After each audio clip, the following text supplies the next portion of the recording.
Tonight, IMF issues scathing assessment of Bank of Ghana's Gold for Reserves program, which has resulted in over $200 million in losses as the fund fingers gold board off-takers fee and trading shortfalls as key factors fueling the losses.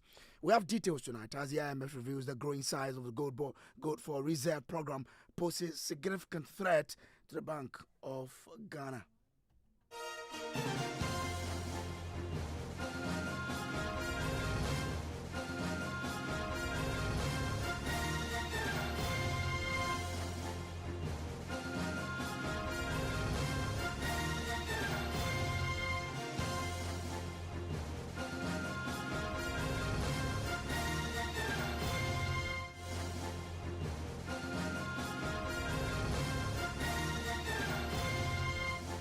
Well, tonight, the International Monetary Fund has identified operational cost from gold board alongside trading shortfalls as the major drivers behind losses under the Bank of Ghana's Gold for Reserve program, which climbed to some $214 million within the first 9 months of 2025. Now, the disclosure is contained in the International Monetary Fund's Fifth Review report on Ghana's 3-year Standard Credit Facility program, which flags the losses as a key downside risk to the country's broader stabilization agenda.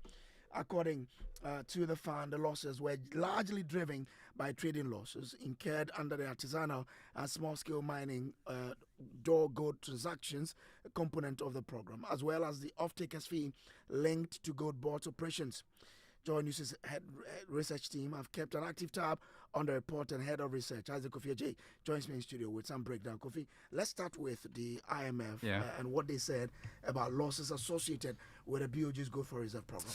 Well, Kojo, so we have a copy of that IMF review report, the fifth review report on Ghana. And if you go to page 22, that is where the IMF actually gives this assessment on the Bank of Ghana's, domestic gold purchase program. And so if you look at point 36 on that page, a caption says that the domestic gold purchase program of the Bank of Ghana, and the IMF says that this poses risk to the financial stability of the Bank of Ghana. So the first opening statement in that, point 36 says that the current domestic gold purchase program of the government poses significant financial stability threats to the Bank of Ghana.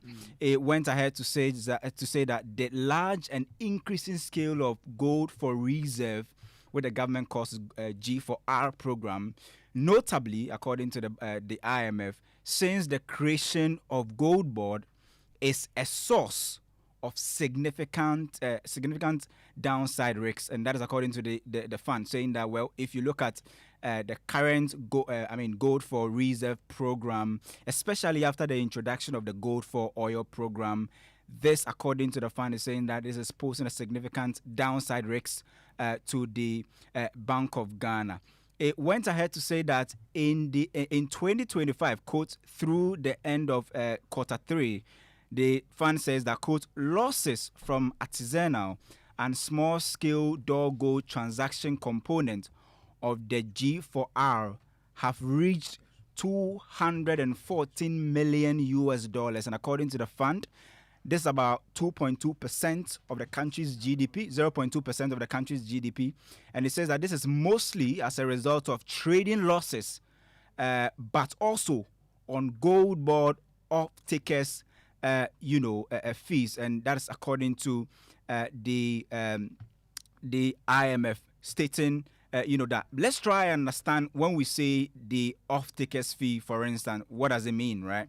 Let's break this down. And per what we know so far, if you are looking at an off-takers fee, it's basically a charge that is paid to a company that agrees to buy or collect or take delivery of a commodity. In this case, we are talking about gold, and so it means the people who buy our gold, exactly, they have a fee. We need to pay a fee to them. Really? And if you go under the IMF assessments, let me read this aspect. It says that if you go to the footers under that page, it says that the BOG purchase $7.6 billion US dollars in gold through the domestic gold purchase program in 2025 through August.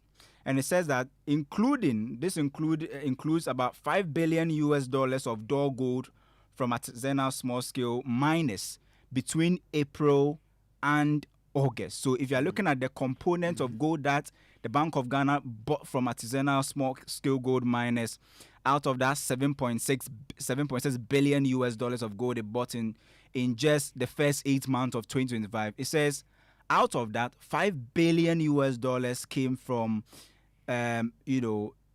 artisanal small scale miners. And it says that for this, it says Gold Board charges 0.5% ad valorem service on BOG's purchases, as well as 0.258% as a say fee.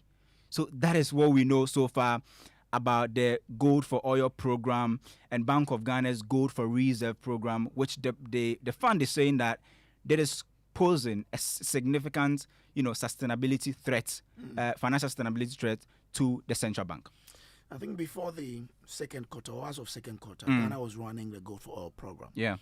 And that BOG made us aware there were some losses under that program as well. Exactly. So let's do a comparative analysis of that. How does this compare to losses under the Gold for Oil initiative? Well, we have a fair idea of the comparative analysis. And in fact, the IMF in page 23 state that if you look at the Gold for Oil program, which the fund says that it was actually discontinued in 2025, it says that the Gold for Oil program in the entire year of 2024 posed a loss of 128 million US dollars. So 12 months in 2024, $128 million of losses from Gold for Oil program. Now, if you compare this to the first 9 months of the current government Gold for Reserve program, which according to the fund, the losses here is as a result of Gold Board off-takers fees and trading losses, that is about 214 million US dollars. So if you compare this 9-month loss in 2025 to the entire year of 2024 of Gold Board, that's a difference of some 86 million US dollars. So you have Gold for Oil posing a loss of 128 million US dollars in 12 months 2024, and in the first 9 months of 2025, off-takers fees from Gold Board as well as trading losses under the Gold for Reserve program is posing a loss of 214 million US dollars. Now, we understand that the losses in the Gold for Oil program, the IMF doesn't want that to sit on the books of the BOG. Absolutely. What more do we know about what is happening now with Gold for Reserve as well? Well, in fact, we know that definitely the IMF wants the Bank of Ghana to be free of any form of impairment that will come from such gold purchase program. And in fact, we find on page 22 again, where the bank states that, quote, the Gold for Oil program, which was functionally discontinued in the second quarter of 2022. And according to the fund, it says that the BOG's remaining exposure to bust under the Gold for Oil program is to be offloaded to the government according to an existing, an exit strategy adopted by the BOG board in May of 2024. So the losses that came with the Gold for Oil, there's an agreement that this should not sit on the books of the central bank. It should be transferred to the government, right? Now, the key question we are asking is, if losses from Gold for Oil is being transferred to the government, where would the losses associated with the Gold for Reserve program, which according to the program is coming from Gold Board off-takers fees and trading losses, where would that 214 million US dollars sit? As we know, the Bank of Ghana wants that of the Gold for Oil to sit with the government and not Bank of Ghana, Kojo. We'll delve deeper into this here on Top Story. Stay with us.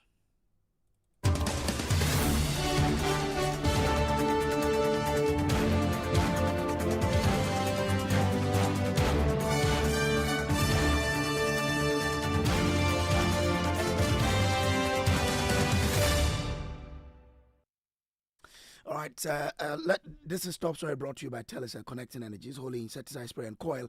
Enjoy Holy Sleep, and also by Short Pension. Trust into the future with you. We've been joined on the line by an economist, Dr. Patrick Esuming, as well as ranking member on Parliament Economic and Development Committee, Kojo Nkrumah. Let me start with you, Dr. Patrick Esuming. Must we be worried looking at the fact that we are made to understand that Gold Board has brought in some $10 billion? Well, good evening, and good evening to listeners and also to my co-panelists. Thanks for having me. I think we definitely should be worried. Yes, 10 billion, but 10 billion at what cost? Now, what the fund is pointing out is probably something that I'm not sure had been previously been made known to the public. The fact that there's a cost to it. Now, if you go back to gold for oil, there's always an element that something is not being fully disclosed. And obviously, after the fact, we know that there were some losses that was going on somewhere. I think for the Gold Board, it's just been set up, and I'm not sure that there's a clear understanding of exactly what the costs are involved, but now it's been disclosed. So I think it's important that we put whatever exchange gains we are making into the proper context of what it is costing us and then what is the net benefit. But the other thing that perhaps the IMF doesn't talk about is that this 10 billion in reserves, well, it would be worth celebrating if we knew exactly where this gold is coming from. And if we were guaranteed that the gold that we are collecting is not contributing to the environmental damage that is being done. So I think you have to put all of these together. Then we'll be able to assess the net benefits of the activities of the Gold Board. It's also interesting to note that the other component, the domestic gold purchase program, has also generated losses. So it looks like all these major interventions that there's always a perception that we're always giving information about what benefit is bringing us. That cost element is always kept under wraps. So I think it's good that we get to see this, then we can put all of this in proper context. Because when any government entity makes a loss, ultimately it will end up to become a loss of the taxpayer. But if you look at the fact that this year, generally gold prices has been good on the international market, must we be told why these losses are being reported according to the IMF report? Well, we absolutely have to be told. Now, so they said the loss is trading losses. So it means we are buying the gold at some exchange rate, or we are buying the gold at some price and selling it at some price that is giving us a loss. Given what is happening right now, given the record prices of gold, it's difficult to understand how we should be engaging in any kind of trading arrangement that is bringing the taxpayer losses. If anything at all, we should be gaining more. So I think it all comes to transparency about exactly what is going on. Why is the World Bank? Why is the central bank involved in this? And what does the Gold Board does that bring costs? I think all of these are things that merit detailed explanation and information, rather than simply telling us this is how much gold you have purchased and this is how much it affects us. Stay with me. Let me bring in Kojo Nkrumah. He's ranking Parliament Economic and Development Committee. Kojo, I'm grateful to you for joining us here. With your experience of the Gold for All program that was run by your government, what is it that we are not being made aware as to how we know the gold price on the international market is going up, but we're also being told that we are recording losses? So, good evening to yourself, Professor Suming, and to your listeners. Let me caveat by saying that the ultimate desire of the IMF is that this new process of metanomics, which is backing our economy and our currency with our natural resources, is stopped. That's what they ultimately want. And so, as a country, we should be careful how we take all the prescriptions that they come with. It is important that we use our resources to back our currency, but the how is what matters. And I think it's a very important caveat that we put out there, so that we don't just swallow everything that the IMF is saying, hook, line, and sinker. Now, remember that from the beginning of the year, we in the minority have been saying over and over again that a strategy that the government is using is a strategy that we bequeathed to them. And we see risks in there. But initially, the government wanted to hide it. Remember when they said they were not actually doing intervention or intermediation? It wasn't the gold for reserves or the gold purchase program. Now, as the time goes along, things are forcing them to admit. What is happening in this specific case is about twofold. Remember that the Gold Board has admitted that they've done transactions of about $10 billion. And the IMF is now giving you a clue that about $7 billion of that is funded by who? The Bank of Ghana. Yes. Now, on the minority side, we earlier filed an RTI request to the Finance Ministry to inform us whether or not they had properly capitalized the Gold Board so that the Gold Board will be using its own money and capital to do this gold trading and ostensibly making profit and adding back to shareholders' funds.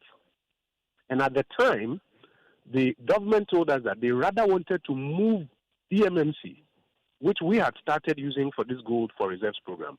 They wanted to downgrade it from a limited liability company to a public corporation that didn't require capital, but that they were going to give the PMMC, which was now Gold Board, capital in the 2025 budget to start trading.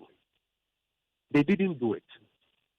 So when we filed the RTR request, Finance Ministry then admitted that they haven't capitalized them. Now the IMF is exposing to you that first of all is the Bank of Ghana that has been funding about $7 billion of the work that they've been doing. Remember, the Gold Board has been trying to tell us that it's money coming from the commercial banks. 10 billion cedis, that is about 10 billion dollars, that is about 100 billion cedis. Check the total deposit mobilization of the banks and subtract their reserve ratio, and you will find out that that's not feasible. So now the IMF is exposing it that it's the Bank of Ghana. The second problem is this. When in that trading, there's an arbitrage, there's a mismatch between the prices at which you are offering to the small-scale gold dealers and the price at which you are selling it on the global market and the charges that you deduct in between, then whoever is doing this trade will make losses. And that is why these losses are being occasioned. And these losses, unfortunately, because it's being funded by the Bank of Ghana, that is why the one it is being passed on to is the Bank of Ghana. So when you are not truthful from the beginning with what you are doing, and you think that because of politics you can hide it, these numbers, as we go along, when they come out, it will show who is funding it and what losses are coming in. I want to conclude by saying that this whole exercise of backing our economy and our currency with our reserves is a good thing. The how is what matters. And as Professor Sumi is saying, it's not just the monetary cost. There's also a second cost. Anybody who says that he doesn't know in this country that Gold Boy is buying gold from Galamsey operators is being naive. Because if you check the export data, what the large-scale exporters are exporting hasn't changed much. It is what Gold Board is exporting that has shot up. Now, if Gold Board says it has clamped down on smuggling, and yet we know that there's a lot of Galamsey going on, then who is buying the Galamsey gold? Let's not kid ourselves. So the cost are the IMF says it is buying from artisanal small-scale miners. But that is grammar. You and I know that apart from that one, there are Galamsey operators. Who are they selling to? Where is the Galamsey gold going? Let's really it could be that the Galamseys are also holding on to their gold. Hoarding is illegal, according to the Gold Board Act. So they can't even escape from there. Let's stop playing games and be honest with ourselves. They are buying it. So not only are they contributing to a nominal loss, you say 214. On the minority side, when we calculate, it's about 300 by the end of this year. They are making a loss of about $30 million a month. And they are passing it on to the Bank of Ghana because it's the Bank of Ghana that is funding it. And by the end of this year, you mark it, there will be around 300 million. We don't say these things out of glee. It's because we have had a painful experience. But sometimes when you talk, they don't want to listen. So it's not only a nominal loss of 214 by 9 months. I'm telling you that by our calculation, it's about $300 million at the end of the year. And then secondly, you have now gotten yourself into an institutional cycle of funding the purchase of illegal small-scale mining in addition to the artisanal ones they are doing. What is important we do is not run away from backing our currency with gold, because as they are buying the gold and pumping the forex onto the market, which initially they were lying about, now they've admitted, they are able to suppress the real value of the currency. The normal market trends have not been cured. The normal demand and supply of forex, they've not solved it. It is this pumping that is, causing the appreciation, not even stability, appreciation, no problem. Okay. But the cost is about $300 million in nominal terms because of how they have structured it, and then what it is doing to our water bodies. The gold board needs to, first of all, have its own proper capital. Secondly, the price disparities that are being occasioned and the charges that they are taking in between, they have to cure it so that the actual trading, they don't make losses on the actual trading. And even if they did, it will hit their books and not the books of the Bank of Ghana. But in any case, when Parliament resumes, we will be asking for further and better particulars so that we can make the necessary recommendations on how to cure this. Is it your proposal, as the IMF is asking, that the losses in the gold for oil must not sit on the books of BOG but must sit on government? Are you saying that this should also sit on the books of Gold Board and not necessarily the BOG itself?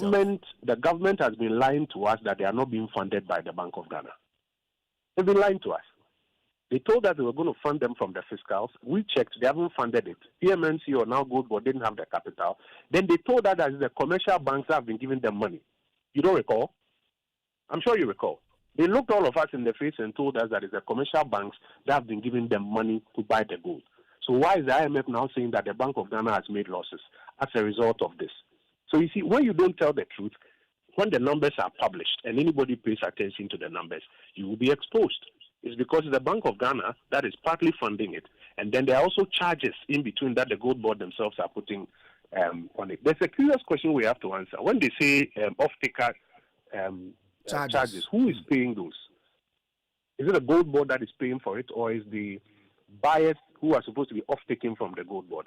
And so we need further and better particulars. That's why when we go back to Parliament, we'll be asking for those further and better particulars. But it's the untruth that they started with, which is now making all of these things big news. I think that there should be a lot more candor. And then secondly, the thing needs to be funded properly. If you're going to capitalize Gold Board, PMMC was a limited liability company. It had capital. It had a balance sheet. They could trade from that. And if they were having profit, they will add it to the shareholders' funds. If they were making losses, it will hit them. Now you have downgraded PMMC from a limited liability company. You've downgraded it into a public corporation like Cocoa Board or something. So when they make losses, it will come and hit government, central government generally. And in this case, that the Bank of Ghana was Nicodemously funding, now that loss hits the Bank of Ghana. Okay.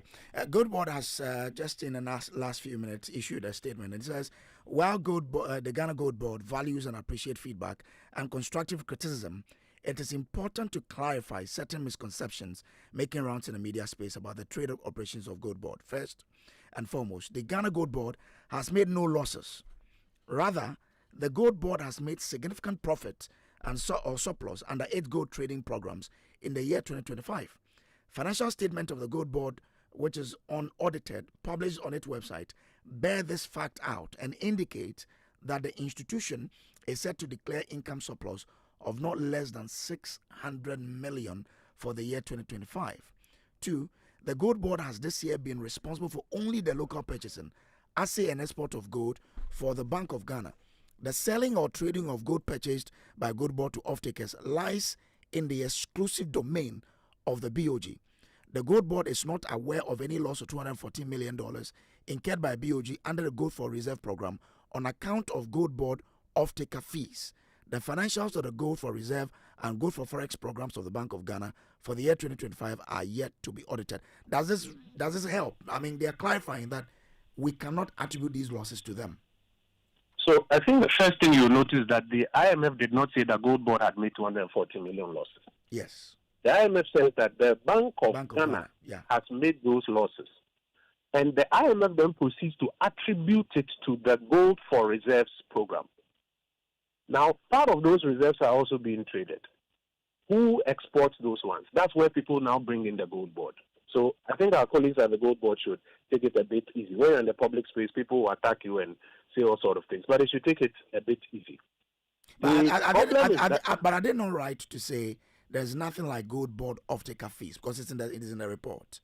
Well, that's why I'm saying that we need better and further particulars. When we get to Parliament, we will get there. I think I even mentioned it before you read that statement. Because when I saw it, I even saw it as a bit curious. But here's the point. Whatever it is that the Bank of Ghana is doing, they are doing it partly with the Gold Board. So there will be questions for the Gold Board to answer as well. On audited accounts that they are talking about, it will be good to have an opportunity to look at this on audited accounts and see the numbers that they are talking about. But as it stands now, because the Bank of Ghana has been funding the Gold for Reserves program, part of which is being exported, those losses that are being incurred from that program, that is what the IMF is saying that they are attributable to the Bank of Ghana. And we are saying that the model that they are using, while initially they didn't want to be truthful about it, the risks that we were raising in the model are those risks that are being occasioned now. But we shouldn't run away from the program just because these risks have not been handled well. The model has benefits for Ghana. What we should do is to answer the questions of who is financing it, what are the charges that are associated with it, some more clarity on this off-taker charges they are talking about, so that in the end we can use our goal to benefit the Ghanaian economy on a sustainable basis, but we don't do it at such a high cost, both on the nominal side and then on the natural resources or the environmental side. Okay, Kojo, I'm grateful to you. Kojo Ponkruma is ranking member, Parliament Economic and Development Committee. Professor Shuming, obviously we all agree that this good board, creation is a good one that can help the economy. But how do we help the BOG to ensure that it limits the risks that IMF is pointing out? Well, I think that first of all, we can't just lay all the losses on the BOG. This is an arrangement involving the BOG and the Gold Board. So yes, from the Gold Board side, they might say, well, we haven't made any losses. But this is a transaction involving the government of Ghana with implications for the people of Ghana. Whether the losses is on the BOG side or it's on the Gold Board side, it's a loss that has to be dealt with. I think, clarity and transparency about who is doing what is extremely important. So the people of Ghana will know what you are engaging, what are the costs, and whether it is the right way to use our mineral resources or not. So I think that kind of transparency is important. But, the BOG too should be a little concerned about the rate of the exposure. I think at the time where there's been discussions about the BOG's independence and where it's been encouraged to offload, for instance, the gold for oil, it's curious that you are disengaging from the gold for oil and then engaging another program that's also generating losses. I think all of these are not very good for the image of the BOG. Prof, I'm grateful to you for joining us here. Professor Patrick Esuming is an economist. This has been Top Story, brought to you by Telecel Connecting Energies, Holy Insecticide Spray and Coil. Enjoy Holy Sleep and also by Shield Pension Trust into the future with you. My name is Samuel Kojo Brace. Up next is Newsnight.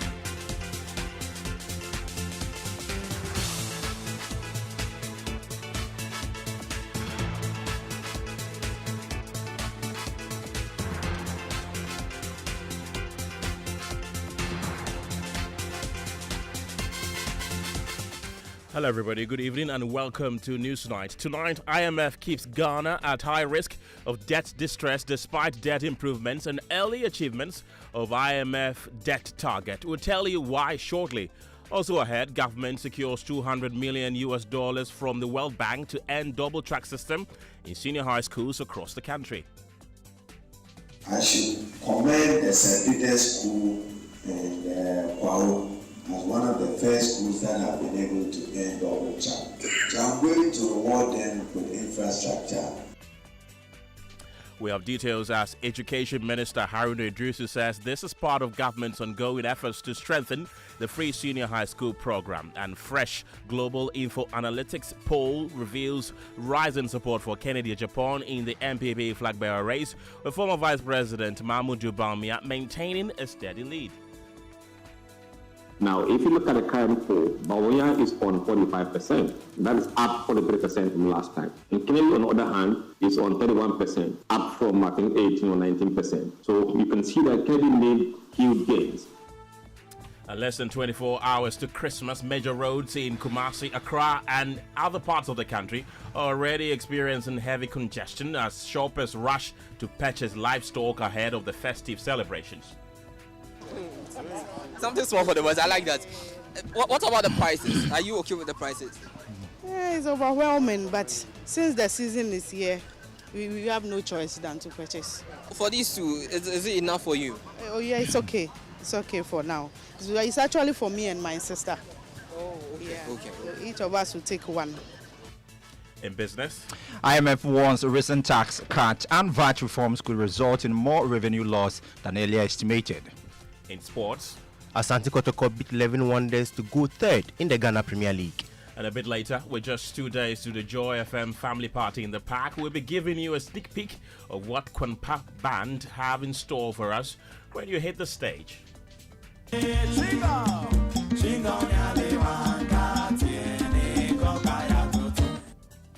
got the latest of these and many other stories coming up in the next 60 minutes. My name is Kenneth. Gyasi, you can be a part of this show by sending us a WhatsApp on 055 11 11 997. Details shortly.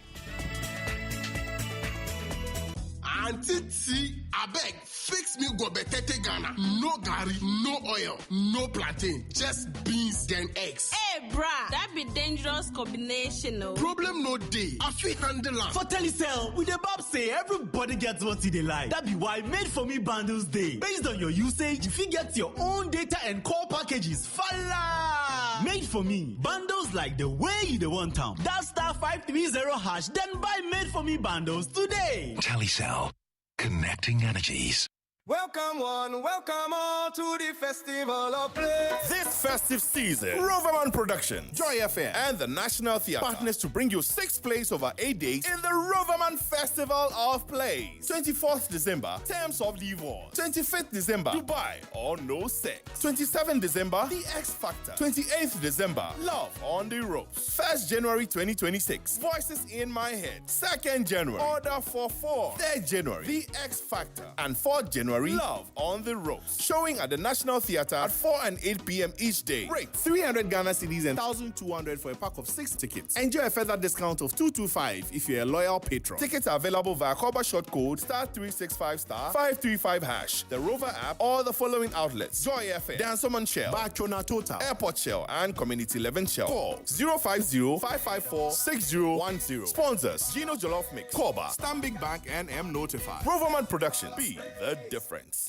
This festive season, the nation's capital, Accra, is about to smell different. Let's get ready to party!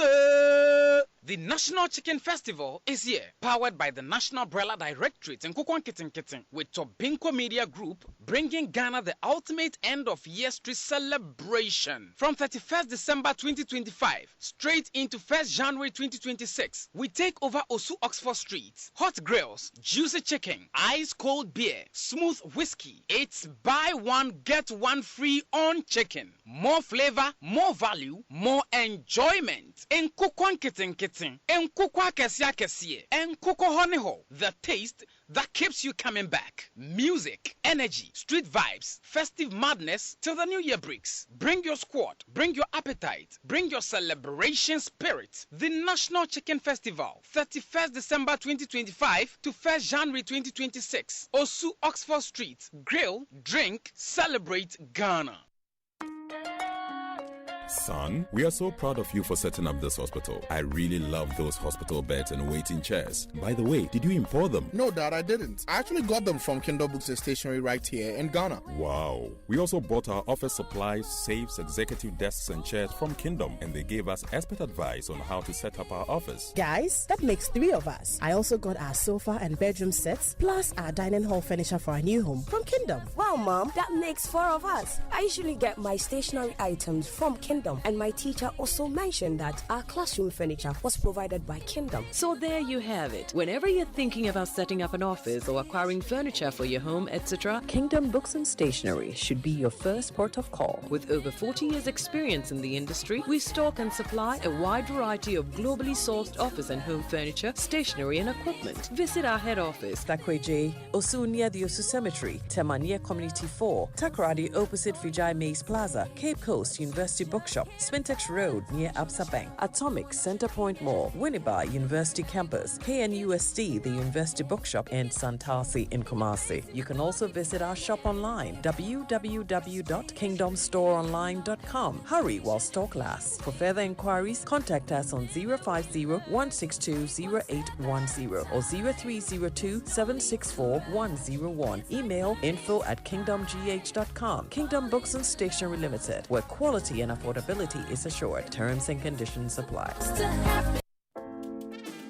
No matter where we are, Africa always calls us home.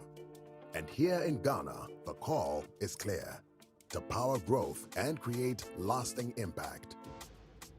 At Stanbic Corporate and Investment Banking, we are creating giants and connecting businesses. From financing bold energy projects to enabling cleaner, reliable power for industries, we are fueling Ghana's transformation. With our support, Gensa Energy is delivering sustainable energy that powers Goldfields operations, helping them move closer to cleaner, greener mining.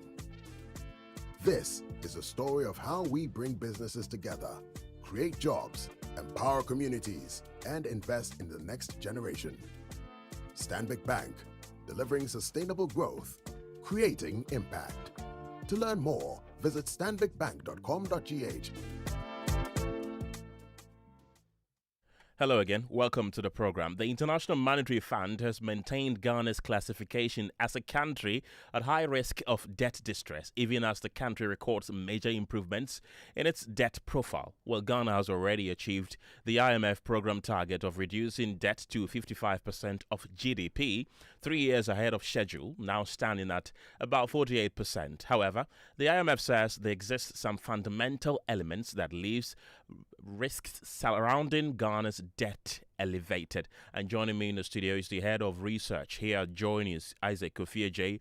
With more on this, Isaac, tell us, why is the IMF still classifying Ghana as high risk of debt distress when the numbers really have improved? Well, Ken, so we go to page 28 of the IMF Fifth Review Report, and point 50 has the caption, quote, Ghana's debt trajectory has improved markedly on an upgraded macroeconomic outlook and continued fiscal discipline. But it says, but risk remain elevated. And here is, what the IMF says about Ghana's, debt profile. And I quote, says that the debt stock and debt servicing burden are declining faster than anticipated. And the mechanical signal from the DSA, which is the debt stability analysis, suggests that Ghana could already achieve moderate risks of debt distress in 2025. However, Ghana's debt risk outlook remains subject to significant vulnerabilities, including related to large perspective domestic financing needs and exposure to commodity-driven exchange rate volatility. Here again, talking about, the gold purchase program, referring to that. And it says that therefore, the staff here means the IMF staff applies judgment to maintain Ghana's classification as high risk of debt distress. And it says that it will be premature to upgrade Ghana, which means that, any premature upgrade could undermine the rating's credibility if unforeseen shocks materialize. And it went ahead to say that, staff will reassess Ghana's medium-term debt outlook when the debt restructuring is, completed, and macroeconomic stabilization is well entrenched. Per what we know from the IMF report, Ghana is expected to enjoy some 1.5 billion US dollars in external debt servicing relief next year, which will be a significant component in reducing its balance of payment gap in 2026. However, the IMF is citing exchange rate vulnerabilities as a key vulnerability to the debt status of the country at the moment. Remember, we had a report out that said that looking at the third quarter of 2025, when the cedi depreciated by some 20%, the country's debt stock put on weight by some 70 billion US dollars.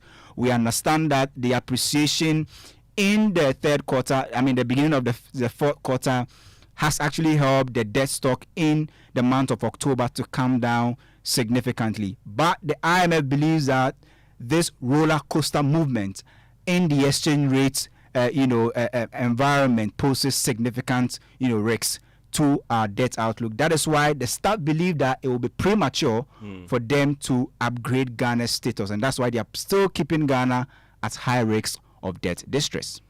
Kofi J, thank you very much. Let's now get more on this and go onto the telephone lines and speak to Professor Patrick Isumi, who is an economist at the University of Ghana Business School, to shed more light on this. Glad you could join us this evening, Prof. Ghana has already reduced its debt to GDP ratio to about 48%, as my colleague mentioned, well below the IMF's 55% target. I want to find out, in your view, is the IMF being overly cautious, or are there real dangers the numbers are not fully capturing? Hello, Professor Isumi, can you hear me?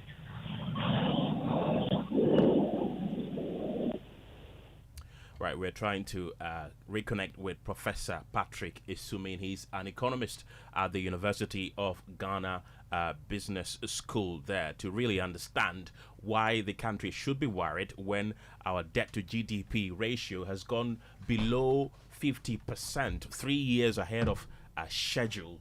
And I have my colleague Isaac Ovieje, who is the head of the Joy News Research Desk, back in the studio. Isaac, of course, you've mentioned about the exchange rate being one of the key risks the IMF is worried about. Is there anything else they are worried about? Well, so the exchange rate remains the most significant vulnerability being quoted by the IMF, but they are also worried about commodity-driven, not just exchange rate, but commodity-driven exchange rate. So in this case, we know that the cedi is currently being backed by gold, elevated gold prices. And so once you have gold prices coming down, the IMF is a bit worried that this could affect our debt situation. In fact, we understand that if you look at the exchange rate environment, or the exchange rate trajectory since we did redenomination in 2007, this will be the first time that the cedi will be ending the year with cumulative appreciation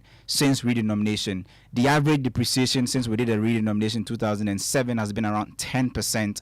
But this year, per the data we are seeing, there is enough evidence to show that the cedi will end the year with cumulative appreciation of about 30%, and this will be good for the debt status. But the IMF believes that once you have your exchange rate not being in the right direction, this could add significant component to your debt stock, because we understand, if you look at 2023, for instance, Ghana added about 92 billion Ghana cedis to its debt stock, not because it borrowed fresh loans or fresh monies, but simply because of the exchange rate situation. That's quite an interesting analysis, Kofi. Thank you once again. And we're still trying to get onto the telephone lines with Professor Patrick Isumi there. But while we try, though, in the meantime, let's talk politics, because a fresh global info analytics poll has revealed rising support for Kenneth Japan in the MPP flag-bearer race, with former Vice President Mahmoud Bawumia maintaining a steady lead. The survey, which sampled the opinions of 3,500 MPP delegates, places Dr. Bawumia at 45%, with Mr. Japan rising to 31%. Dr. Brian Champon trails at 1% or 3%, while 11% of respondents declined to disclose their choice and 9% remain undecided, pointing to a more competitive race despite Dr. Mahmoud Bawumia's clear lead. And my colleague Pearl Ofori is joining me in the studio with details of this particular poll. Pearl, let's do a comparative analysis. What are the changes between this new poll and the one that was released in October? Well, Kenneth, in a poll published at the beginning of this month, former Vice President Dr. Bawumia maintained a 43% lead, which has since edged up to 45% in this latest poll. Now, Kennedy Japan previously recorded 18% support from the sample and has now surged to 31%. Dr. Brian Chambon had 5% of the vote in the earlier poll, but that figure has declined to 3% in the most recent survey. We can now listen to the Executive Director of Global Info Analytics, Musa Dankwa. We sampled 3,500 delegates randomly across over 260 constituencies. And we've been posing this question to them for the past 4 months or so, including who would you vote for in the MPP primary. And what we've seen is a bit of realignment of the numbers in the December poll. Now, if you look at the current poll, Bawumia is on 45%. That is up 43% from last time. And Kennedy, on the other hand, is on 31%, up from, I think, 18 or 19%. So you can see that Kennedy made huge gains, but Bawumia too made a slight gain. Now, what you see is that there are those who were undecided who are breaking down for the candidates, and those who are not disclosing also breaking out. From what we have seen, those who broke out to Kennedy were largely people from a group of people who said they were not disclosing, and now they're disclosing. Also, a number of people who said they were undecided also deciding, and some going to Bawumia and some going to Kennedy. But you could see Brian lost 2%, and that 2% went to Kennedy. I think Kennedy made a lot of gains, huge gains. But what is helping Bawumia is that gain didn't come at a loss to him. He didn't lose ground. Just those who were in the not disclosing column and not decided are the ones who are breaking to Kennedy. So that's Musa Dankwa. He's the Executive Director of the Global Info Analytics. Meanwhile, both camps have welcomed the survey. But Dr. Bawumia's camp has, however, launched a scathing criticism of Kennedy Japan's camp, expressing shock at their jubilation and insisting their candidate remains in a comfortable lead. Dr. Ekuya Amuako is the Deputy Spokesperson for the Bawumia camp. I believe this is not the first time polls have come out. We evaluate all the polls that come out, all the credible polls that come out, and then we see what we can learn from them to improve our campaign, and we've been doing that. If you've taken a clear look at the Global Info Analytics poll, you would see that His Excellency Dr. Mahmoud Bawumia is still clearly in the lead. I woke up this morning and I found it very funny that our opponents, who are still trailing by more than 10 points, found cause to jubilate. I mean, I wish I could inherit some of their blind optimism, because I don't see how you're trailing and you're happy. If the elections were held today by this poll, you are not winning. So I don't see what is there for them to jubilate about. But for us on the Bawumia side, we've always remained focused. The goal that we are trying to achieve with this campaign has always been simple. We are trying to bring back the love in MPP. We are trying to reassure the delegates that we have a leader who is capable of bringing us victory. We are reminding the delegates that we have such a formidable asset in His Excellency Dr. Mahmoud Bawumia that the onus is now on us to do what best we can to help him become president so that we can lead Ghana into more progress. That's the Deputy Spokesperson for Dr. Bawumia's campaign team, Dr. Ekuya Amuako. And Kennedy Japan's camp has also hit back, insisting the gains are substantial and pointing to the fact that their message is resonating well with delegates. Anytime you polls, there are two things you look out for: the credibility of the data. The credibility of the data, that's one, and also the methodology. I've been following Dr. Dankwa's poll on this election for a very long time, since we started. And even as of last month, Kennedy was at 18%. So if you think is it a 10% margin, that 10% margin, Kennedy had an extra 13% even within the space of a month. So I don't think that is really the point.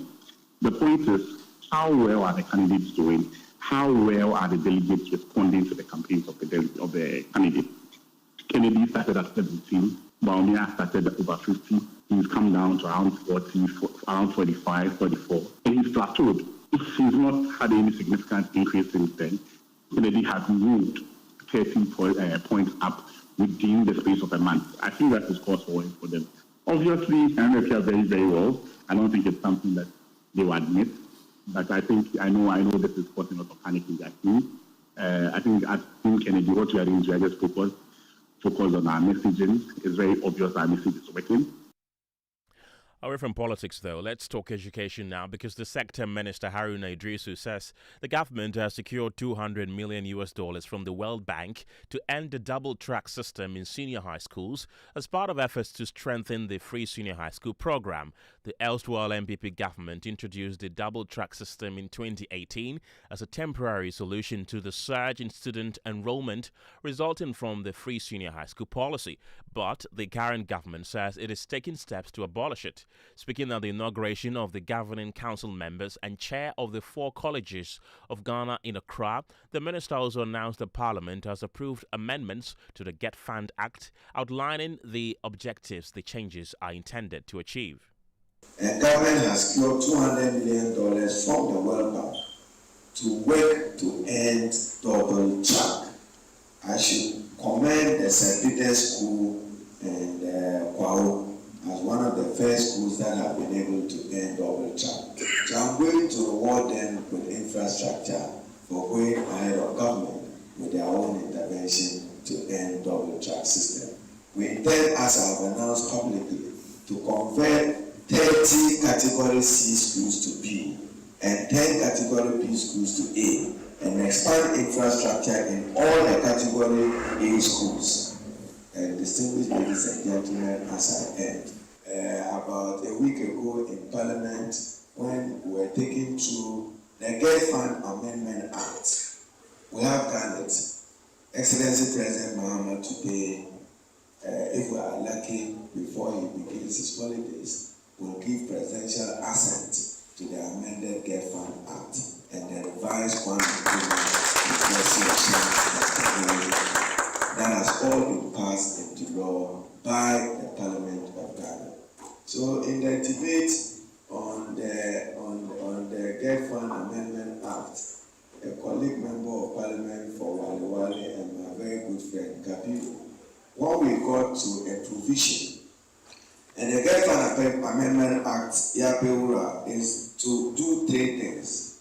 1, to give assured sustainable financing. That's the Minister for Education, Haruna Idrisu. He has also further disclosed that the government has allocated 100 million cedis to support free education for persons with special needs, with a breakdown of how the funds will be utilized. Is that for George Dramani Mahama, an enduring legacy of his presidency will be reaching out to the marginalized, vulnerable, of learners with special needs. We are dedicating, and I'm told by Chief Director who represents us at the Get Fund, that an amount of 100 million Ghana cedis have been dedicated by Get Fund to support our new initiative of providing free education. Right, and we have news just coming in from the Minister of the Interior, Muntaka Mohammed Mubarak, and my colleague Pel Ofori is back in the studio to tell us more. Pel, what do you have? Well, the Interior Ministry released a statement, and it's on the back of the Boku mediation report presented to the President by Otumfuo Osei-Tutu II, and it reads implementation of the recommendations of the Otumfuo Osei-Tutu Boku affair. It says, this afternoon, personnel of the Ghana Armed Forces removed Alhaji Seidu Abagri from Boku, pursuant to the recommendations of the Otumfuo Asantehene Otumfuo Osei-Tutu II mediation report regarding the Boku affair. Alhaji Seidu Abagri is safe in the care of security agencies. Signed, Muntaka Mubarak, MP and Minister for Interior. Thank you very much. That's definitely breaking news that we will be following through in our subsequent bulletins. But in the meantime, though, the Driver and Vehicle Licensing Authority, DVLA, has suspended the rollout of the new vehicle number plate registration system and extended the use of DP stickers and DV plates indefinitely. The new system was scheduled to take effect on January 2nd, 2026, pending parliamentary approval. Speaking at a press conference in Accra, the Chief Executive Officer of the authority, Julius Nikwe, explained that although Parliament successfully passed amendments to the Road Traffic Act, the specific amendments required for Legislative Instrument 2180 were not completed before Parliament went on recess last week. As a result, the necessary legal backing for the implementation of the new number plate system is not yet in place, compelling the DVLA to suspend the planned rollout. Parliament was able to carry out through the amendments in the Road Traffic Act. However, the specific provisions requiring amendments in the LI 2180 have not been successful before Parliament went on recess on Friday, 19th December 2025. As a result, due to the fact that the LI 2180 amendments have not gone through, the Driver and Vehicle Licensing Authority, DVLA, announces to the general public the suspension of the impending rollout of new license plates slated for 2nd January 2026. So one may ask, what happens? The DVLA announces extended use of the current Drive from Port sticker, that is DP, as well as the DV plates. This means that anyone who has the DP sticker on their vehicle as well as the DV plates on their vehicle could continue to use them up to a time limit to be announced by the authority in due course. That's the DVLA boss there, Julius Kote. He has also criticized the Vehicle Enforcement Association of Ghana for filing an injunction at the Accra High Court to hold the process, describing the action and the reasons cited as untenable. The one who won the contract, Mr. Dasibre, has opened his arms that, okay, there are 3 companies in the world that deal with RFID. We have one we call Tongis, they are in Germany. We have Uta, they are in Poland. And then we have Genvit, they are in China. We've been to the China one with the Tenga team to inspect them. They are okay. We are yet to go to the other ones. But as I speak with you now, we have not engaged anyone. So please, you can take this one to the public and we'll meet them in court. So they will show us where they have the contract with, and we've truncated it and we're giving it out. What we know, I know we have with them, is memorandum of understanding that from January to December, they were not even being paid. When I got to office, then your boy and co brought to my thing that, oh, the people are working and they've not been paid. And I think in the month of August, I signed for Mr. Mpedu, the finance man, to pay them because they've been working. Well, let's get more on this. And Jojo Bruce Kwanzaa is the spokesperson for the Vehicle Enforcement Association of Ghana. Glad you could join me this evening. You've been listening to the DVLA boss who says that your contract ran through December, which is this month, and it has expired. And thus, you have no case to call for reinstatement of your contract. How do you respond to that? Your voice is a bit low. Can you ask the question again? Yes. If you can raise your voice more so that... Right, is it better now? Yeah, it's better. Yes, I'm saying that the DVLA boss said that their contract with you expired in December, so he sees no reason why you still want them to give you this contract. I'm surprised you should say that our contract is expiring in December. It is not. The permit I have, that is not expiring in December. There is an MOU that they issued. We haven't even seen the MOU. The MOU is with the DVLA. And that MOU was signed purposely to make it possible for them to pay us. That is why that MOU was created. You see, but the permit that was given to us has no expiry date.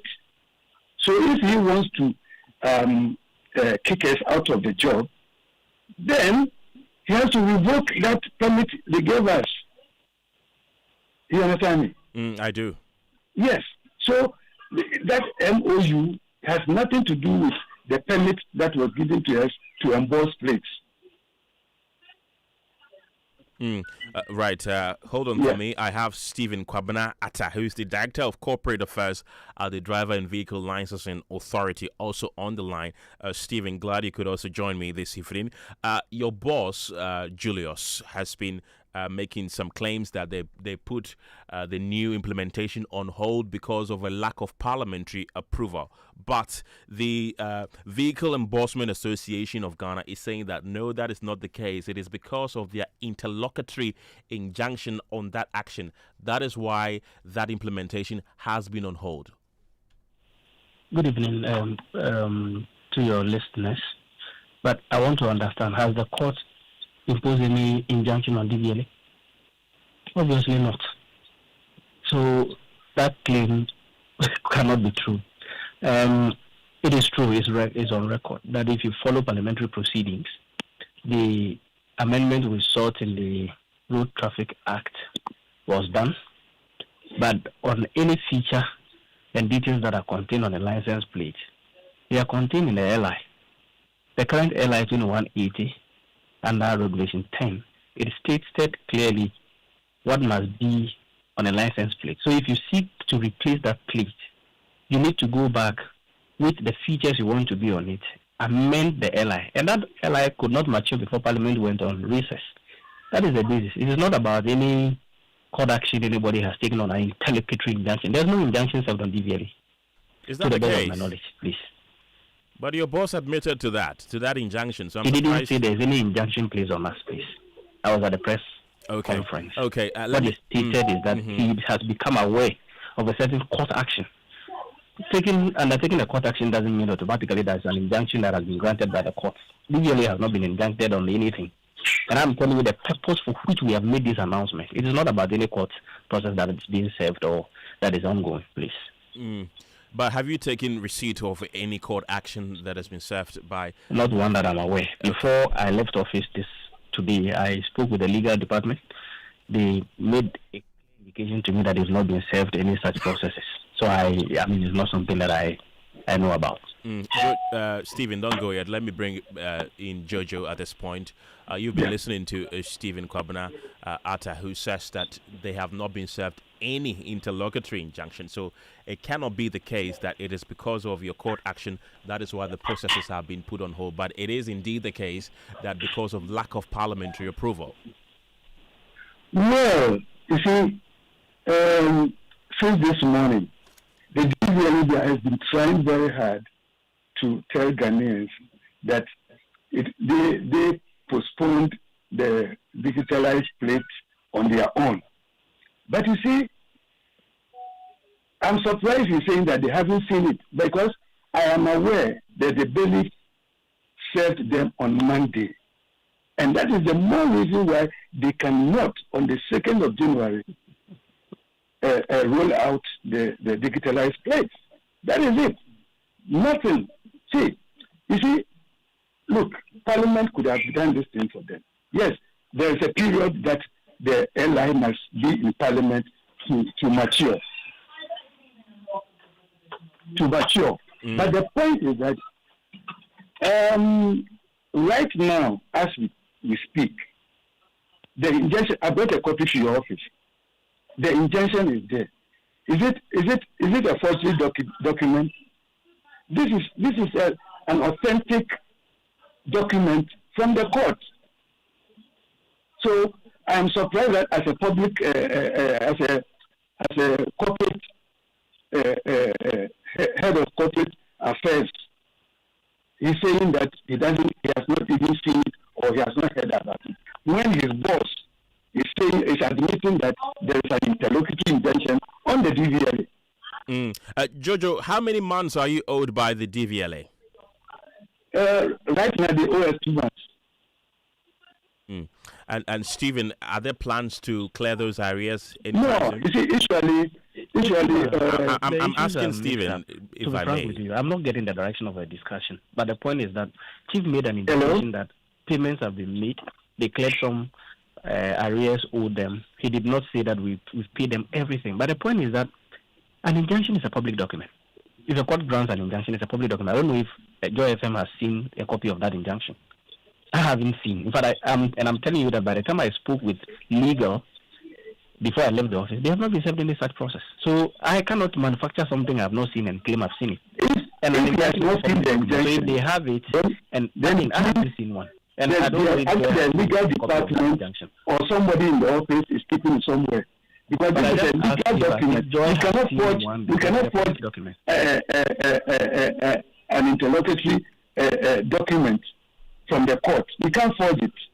And I haven't seen one. And I am aware the police served them on Monday, 3 p.m. They were served on 3 p.m. on Monday. You see, so I'm surprised he's denying it. And then in any case, you see, we, Denmark and the DVLA have a contractual agreement. We don't even ask them for our money. They pay us as and when they are ready to pay us. You see, so we don't even ask them. We don't even ask them. When they are ready. In fact, I got my October money today. You understand? Yes. So I think the CEO is well versed with what is happening than the corporate affairs manager. Right, gentlemen, let's end the conversation here, but thank you very much. I thought you would have given me space to just. Yes, I mean, definitely, yes, a chief executive will be exposed to a lot of things I don't know about. But today, I can be emphatic that he never indicated anywhere that he has been served any interlocutory injunction. Never. He has never stated it anywhere. Thank you. Right, thank you very much, gentlemen. That is Stephen Kwabena Atta. He's the Director of Corporate Affairs at the DVLA. Earlier, we also heard from Jojo Bruce Kwanzaa, who's the spokesperson at the Vehicle Endorsement Association of Ghana. That takes us to business, and James Ishan is here with the latest. James? Well, so coming up in business this evening, IMF warns recent tax cut and VAT reforms could result in more revenue loss than earlier estimated. And banking consultant Dr. Richmond Ichiahine describes proposed changes to Bank of Ghana Act as timely but needed to protect its independence. Business News on Newsnight is brought to you by MTN Business. Welcome to the new world of business. Kenneth Books and Stationery, your number one stop shop for all office essentials, Syntex tanks, and Pepsodent Herbal and Charcoal. Je m'appelle. Je m'appelle. Je m'appelle. Mappe. Et mappe. French idiot. This is a midi croissant. Meet Aja. She makes sobolo in a small shop in Kaswa. She's going places with MTN Ejumapa. Now, she's learning French kakra to teach her francophone customers indigenous recipes. Watashi no namae wa. Watashi no namae. Boy. Whoa. She's learning Japanese too? Watashi. What? If you're a woman with a small business, join MTN Ejumapa today by dialing *5060# and enjoy 150 megabytes data, a lifestyle bundle for social media, free MTN to MTN calls every Monday, and an insurance cover. You will also gain access to expert training, discounts on digital tools, and financial support to grow the business of your dreams. Terms and conditions apply. MTN. Fidelity Bank say save and win. Montio, Sika boom. Just deposit and begin. Every 500 CDs you keep for a month, you get 1 point all at once. More deposits, gets more points in.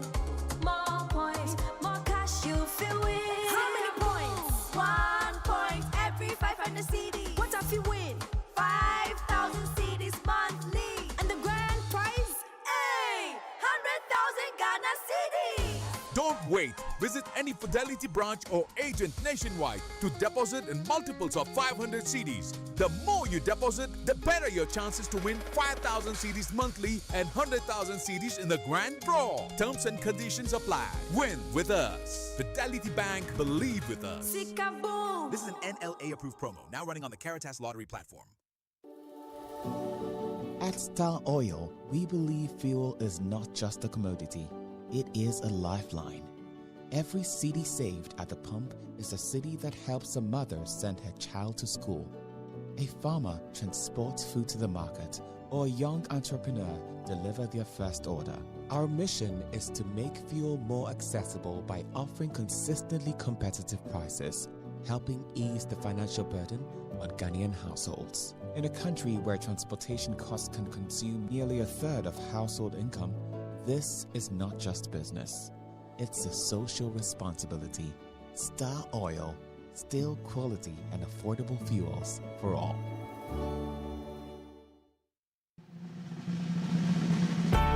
For many years, we've been solving Ghana's water storage problems with quality tanks. Syntex tank. You know, it is strong, it's tough, and reliable. And now, we're in to solve the #1 problem when it comes to water carriage: our pipes. With the state-of-the-art machinery, Syntex is providing very strong, tough, reliable, high quality, and durable pipes at a reasonable price. This is Syntex Pipes. With Syntex Pipes, water flows wow. I mean, ta-ta-ta-ta-ta-ta-ta-ta-ta. If they carry water, no wahala. With Syntex Pipe, our water problems are solved. Syntex, are you strong? Are you tough?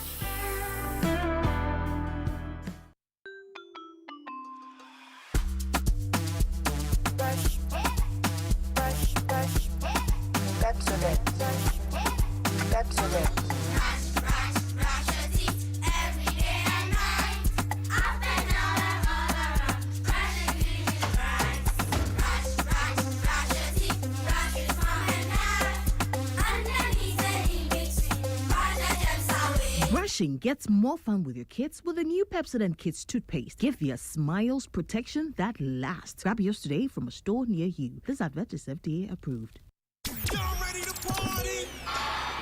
Get ready to feel the rhythm. Get ready to relive the glory of the 90s. These are the classics. The decade that changed music is back. Joy FM 90s Jam is back.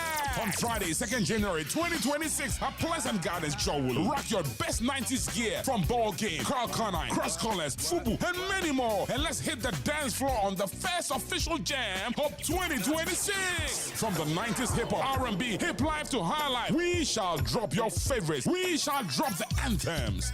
One night, one stage, one unforgettable vibe. Joy FM 90 Jam, Pleasant Gardens, 2nd January 2026. Tickets are on sale now. Dial *725*3404# to get yours. The Joy FM 90 Jam 2026 is powered by EcoBank, the Pan-African Bank, Ayuda app, Ghana's #1 services app, Barco Services Vibri. Live on 2 feminine watch. Stay fresh to impress. Day by day men. Strong and refined. The skincare you deserve. Green, Walla Natural Mineral Water. A taste of life.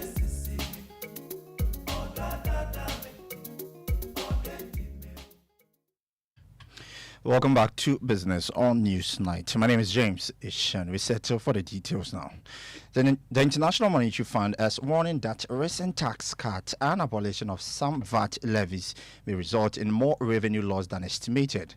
This was captured in the staff report released by the IMF on Ghana after passing the FET review. We have details in the following report. Government in the 2026 budget projected that the country could be losing about 3 billion Ghana cedis as a result of some taxes being abolished, as well as reviewing some rates. It had projected that these are monies that it should have been collecting, especially when it comes to the COVID-19 levy. But based on this development, it will rather be giving it back to individuals and businesses. But the IMF in its staff report on Ghana is projecting that the expected revenue loss could be much more than earlier estimated. Based on the IMF numbers, it could be losing more than 6 billion Ghana cedis in a fiscal year as a result of this move by government. The IMF is therefore warning that government may have to press hard on these proposed reforms to make up for these losses, especially when it comes to the area of compliance and administrative reforms. The Finance Minister, Dr. Atuforson, on the other hand, has argued that is determined to push ahead with these reforms to help close the expected gap that has been created. Government believes that these reforms will help stimulate growth and development that could go a long way in improving tax collections. And that was a business desk report. Now, banking consultant Dr. Richmond Etiahin has described as timely the changes made to the Bank of Ghana Act. Parliament last week passed a new set of regulations to guide operations of the central bank. Key among these changes is placing a legal restriction on any form of financial assistance to government. It is also seeking to stop government appointing any of its members and parliamentarians onto the Bank of Ghana board. Dr. Etiahin tells Joy Business this is critical to enhance the regulators' independence. It's the first time that we have been very serious about what has happened to the country, but Central Bank 2022 and 2023, where you monetize government deficit. That has led us into this whole recapitalization issue that is baffling the current government. And I believe that these are very good. However, we need to toughen it because if you look at it critically, it's said in force majeure. Force majeure, if there is COVID, if there's an earthquake, then the central bank can also monetize some of these things. And I would have thought that we would have placed a total caveat on it and stop it so that it doesn't happen what has happened to us previously. Secondly, I mean, look at what the finance minister is saying, at least about the board governance. It is never done anywhere where politicians, parliamentarians sit on the central bank board. So I think it's the step in the right direction, but we must do more to give the Bank of Ghana the operational independence and the financial independence and the political independence. You heard banking consultant Dr. Richmond Etiahin. Now, developing basic infrastructure and providing reliable security are crucial for the growth of the country's tourism sector. That is according to operators in the hospitality industry. They explained that the availability of essential amenities as street light and well-maintained roads contribute to a complete tourism experience. David Eduafo, as managing director of Labadi Beach Hotel, speaking to Joy Business here.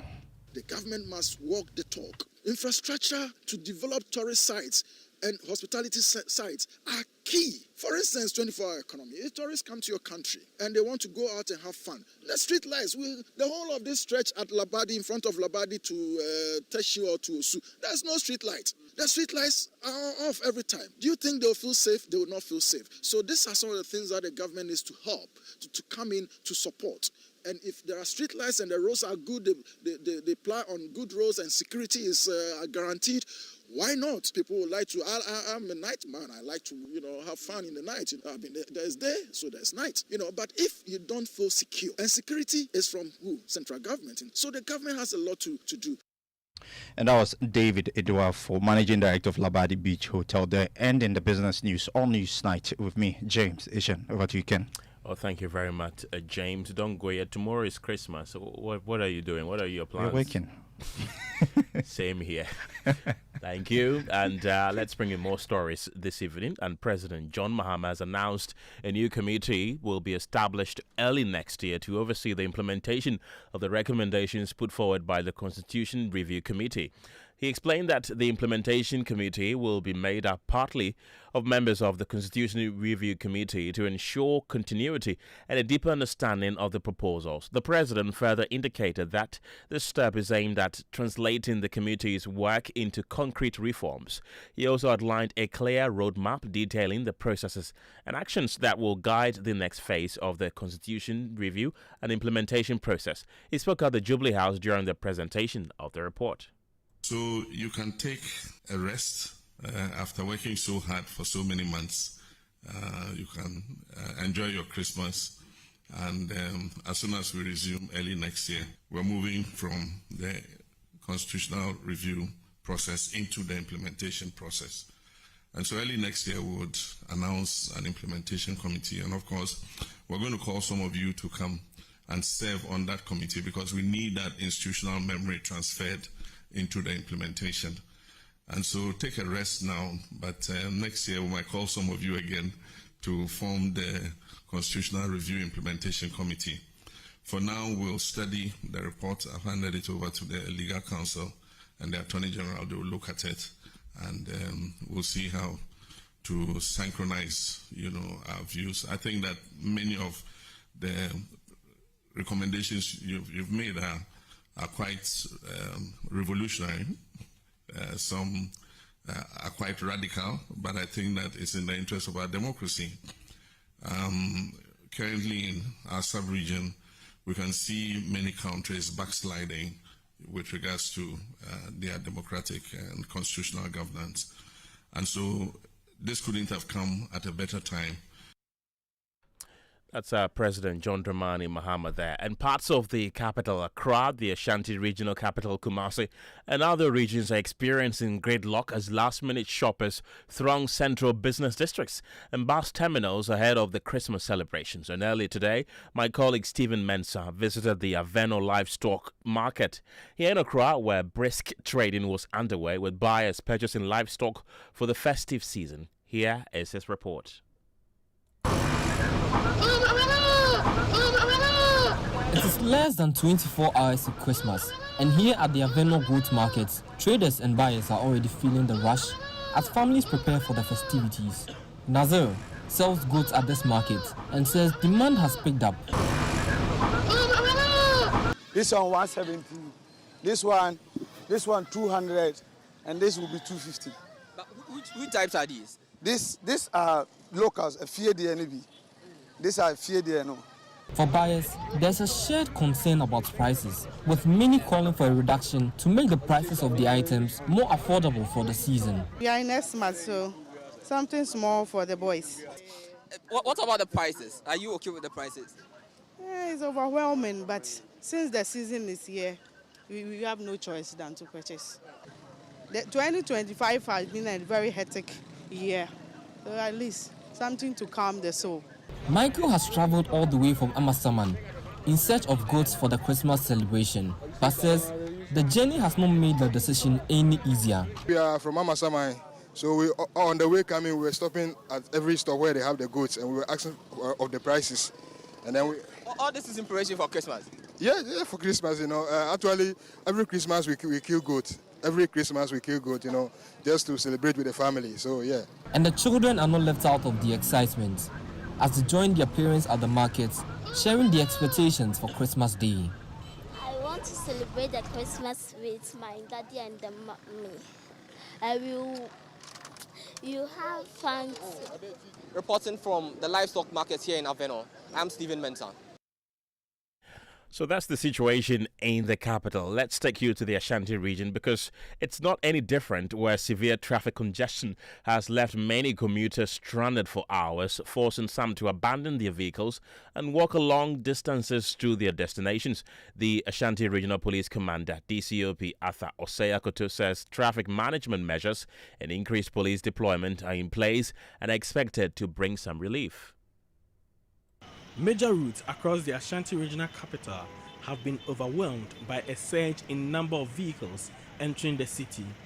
Long queues stretch across busy corridors including Kejetia, Sofoline, Edum, Bantama and Abrepo Junction, with some passengers spending up to 4 hours waiting for transportation. Vehicular congestion is widespread in parts of the city. Regional Commander DCOP Osei-Akoto explains strategies to deal with the situation. But problems they are multifaceted.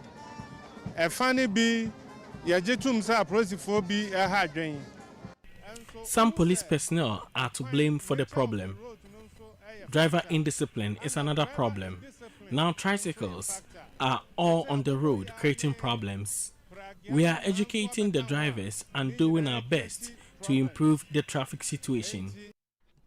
So that's the situation in the Ashanti regional capital of Kumasi. Well, with just 2 days to the highly anticipated Joy FM family party in the park, excitement is already building among patrons and music lovers. One of the highlights of this year's event will be the live performances by Kwampa Band, Dope Nation and Kwabena Kwabena, all of them known for their energetic stagecraft and crowd-pulling sound. Ahead of the big day, we will be bringing you a preview of what you can expect when they mount the stage as preparations intensify for what promises to be a fun-filled event.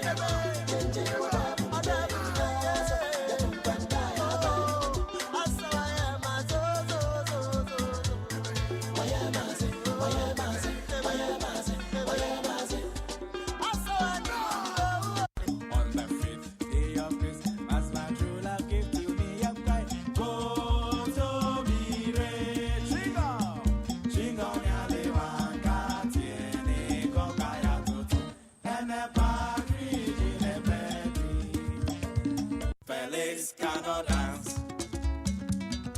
Felix cannot dance. Felix cannot dance. But oh yeah, then run inside your beto. You a merry Christmas after 2 years. Get on the dance floor. You surely do not want to miss the Joy FM family party in the park happening on the 26th of December. Benaya is here with the latest in sports. Benaya, what do you have for us? Kenneth, let's talk about Kumasi Asante Kotoko, the Porcupine Warriors, because they've moved up to third on the Ghana Premier League table after 2-0 win over 11 Wonders. Now, Peter Amiduakwa opened the scoring in the 17th minute, following a bright start for the Porcupines. Now, struggling 11 Wonders were unable to escape their half as Kotoko maintained relentless pressure. Now, that pressure paid off in the 90th minute when forward Johnson Owusu doubled the lead to make it 2-0, sealing all 3 points for the Kumasi-based side. Thank you very much, Benaya, for bringing us sports. And the air at some of our busiest bus terminals is becoming harder to breathe. Thick exhaust fumes from idling vehicles, fuel engines and waste burning hang in the air, choking commuters, drivers and traders who spend long hours there every day. Researchers are now warning that the level of sulfur dioxide in these areas is far higher than what is considered safe. A new findings from PSS Ebania, which is helping 13 local assemblies map air pollution, show that at least 10 of them recorded pollution levels about 3 times higher than World Health Organization. My colleague Michael Ashali spoke to the executive director of PSS Ebania, Dr. Joseph Ayituo. Most of the other MMDAs recorded sulfur dioxide and nitrogen dioxide around 220, 230 micrograms per cubic meter, significantly above the 150 micrograms per cubic meter requirement by EPA and then the World Health Organization. So these raised a lot of concerns, but also provided evidence, specific evidence to local authorities as to where and what activities produce what kinds of pollutant or sources of pollution. And then that informed the specific actions as to how to control and minimize these actions. Back to the sulfur dioxide, do you know where exactly these specific ones were coming from, or what was contributing to the high numbers that we're seeing on your equipment? Okay, so that originally, when we measured, we also had concerns about the high levels of sulfur dioxide because significantly we noticed that this was generally high across the sites that we measured. Then when we compared the sites where the sulfur dioxide was considered high, we then noticed that the kinds of activities being undertaken in those locations explained or partly provided explanations to the higher levels, including the fact that the locations like Adenta barrier, atomic overhead, circle area, the Kaneshi first light areas recorded significantly high levels of sulfur dioxide. And those are areas, and even Kaukudi Junction, those are areas where you have a lot of trotro vehicles and other heavy duty vehicles concentrating and idling. Well, this story was a collaboration with New Narratives. Funding was provided by Clean Air Fund, which had no say in the story's content. Mary's boy child, Jesus Christ. And of course, if you hear the sound, that means Christmas is just around the corner. Merry Christmas in advance to all that celebrate it. That's how we end Newsnight tonight. Thank you very much for your time. My name is Kenneth. Gyasi, have a good evening.